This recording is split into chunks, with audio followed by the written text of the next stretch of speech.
ஒரு சம் பார்ப்போம். அகரவரிசைப்படுத்தல். கீழே கொடுக்கப்பட்டுள்ள 5 வார்த்தைகள் அகரவரிசையில் மாற்றி அமைக்கப்பட்ட பின் எந்த வார்த்தை அதன் குழு எழுத்துக்கள் நடுவில் இடம்பெறும் கேட்குறாங்க. இங்கே பாருங்க, ஒவ்வொரு லெட்டரையும் வந்து ஆல்பபெட் ஆர்டர்ல எழுதுங்க. உள்ள இருக்க லெட்டரை ஃபர்ஸ்ட் ஏ, அப்புறம் டி, அப்புறம் ஓ, அப்புறம் ஆர். இதை எடுத்துக்கிட்டிங்கன்னா ஏ இ ஏ டி இ எஃப். இதை எடுத்துக்கிட்டிங்கன்னா சி டி இ ஓ. இதை எடுத்துக்கிட்டிங்கன்னா ஏசி கேஎல் வருமா? So KL.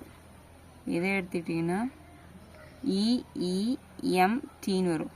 இப்போ நடுவில் எது வரும்னு கேட்குறாங்க. ஃபஸ்ட்டு எது வரும் பாருங்க, இதுதான் ஃபஸ்ட்டு வரும். அடுத்து ஃபஸ்ட்டு இது இல்லை, இங்கே பாருங்க ஏஏஏ சி. இங்கே பாருங்க, இது ஃபஸ்ட்டு வரும், இது செகண்டு, இது தேர்டு, இது ஃபோர்த்து, இதுதான் ஃபிஃப்த்து. நடுவில் வரும் எழுத்துன்றப்போ ரோடு தான் வரும். ஆப்ஷன் ஏ தான் ஆன்சர்.